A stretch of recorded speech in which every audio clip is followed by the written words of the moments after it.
আমরা একটা বিশেষ অতিথিকে এখন আমন্ত্রণ জানাবো। তিনি যে কথাগুলো বলবেন সেটা মনোযোগ দিয়ে শুনতে হবে এবং তার কথা থেকে কিন্তু কুইজটা হবে, ঠিক আছে? তো পরবর্তী গেস্টকে আমরা আমন্ত্রণ জানাই। তো আমাদের সাথে এখন যিনি জয়েন করছেন তিনি হচ্ছেন ফ্লেভারসাম বাই ফাতেমা লাকি। বুঝতে পারছেন আমরা এখন আমন্ত্রণ জানাবো লাকি আপুকে। আর লাকি আপু আর কি কি করেন এবং আজকে আমাদের জন্য কি কি নিয়ে এসেছেন সেটা লাকি আপু নিজেই বলবেন। লাকি আপু কেমন আছেন?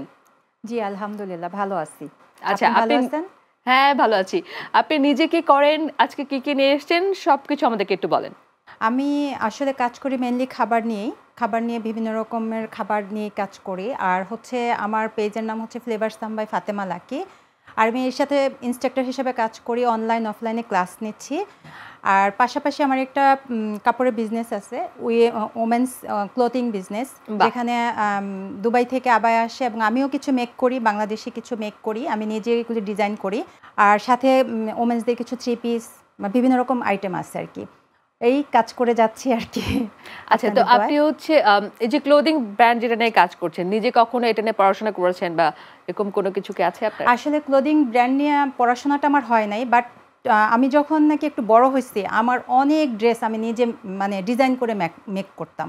আচ্ছা। আর যেহেতু এখন আসলে আমরা মুসলিম কান্ট্রি, আবায়াটা সবাই পরে, আর আমরা একটু চাই যে বাহিরের প্রোডাক্টগুলি আমরা পড়তে, তো আমার যেহেতু একটা সোর্স আছে আমি ওখান থেকেও আনি, আবার নিজেও কিছু মেক করি যেগুলি শর্ট আবায়া বলে, যে হুটহাট আপনি বের হলেন, একটু বাইরে যেতে হবে বা ড্রেস চেঞ্জ করতে ইচ্ছা করতেছে না, তখন আপনি কি করবেন?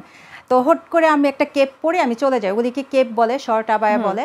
তো কেপ পরে আমি চলে যাই, তখন আমারটা দেখে অনেকে আরে তোমার এটা তো অনেক সুন্দর, তখন আমি মেক করা শুরু করলাম এবং আমার অনেক সেল হয় এই জিনিসটা, কারণ এটার প্রাইসটা খুব রিজনেবল থাকে এবং সেলটা অনেক বেশি হয়, যে মানুষ চিন্তা করে যে আমি একটু স্কুলে যাব, বাচ্চাকে কোচিং থেকে নিয়ে আসবো, আবার রেডি হব, তো যার কারণে ওই ড্রেসগুলি আমার যায়। আমরা মডেস্টও থাকতে চাই, এট দ্য সেম টাইম আমরা চাই যে একটুখানি স্টাইলিশও দেখাই। স্টাইলিশ, হ্যাঁ, তো দুটো মিলে একটা সুন্দর একটা কম্বিনেশন।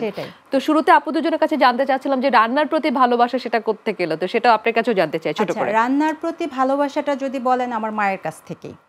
আমার মা অনেক ভালো রান্না করতো এবং যেখানে যেত আমার মাকে চুলায় বসায় দিত, যে বিশেষ করে গরুর মাংসটা, মানে তার গরুর মাংস রান্না করলে অনেক দূর পর্যন্ত ঘ্রাণ আসতো, যে এত সুন্দর ফ্লেভার।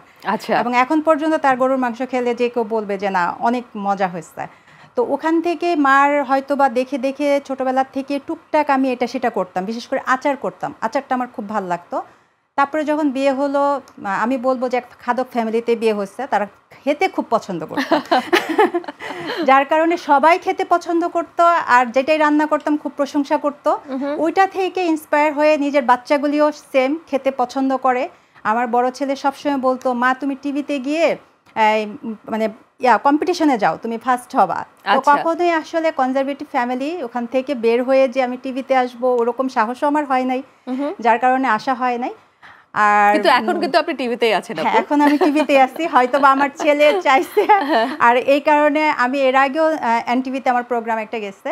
আর হাসিনা আপু প্রায়ই আমাকে বলেন, ওনার সাথে আমার একটু পরিচয় আছে, তো আমার আসলে আসা হয় না টিভিতে, অনেক কিছু রিজন আছে, কিন্তু আমি এটাতে আসছি, আমার ভালো লাগছে। Thank you. আচ্ছা।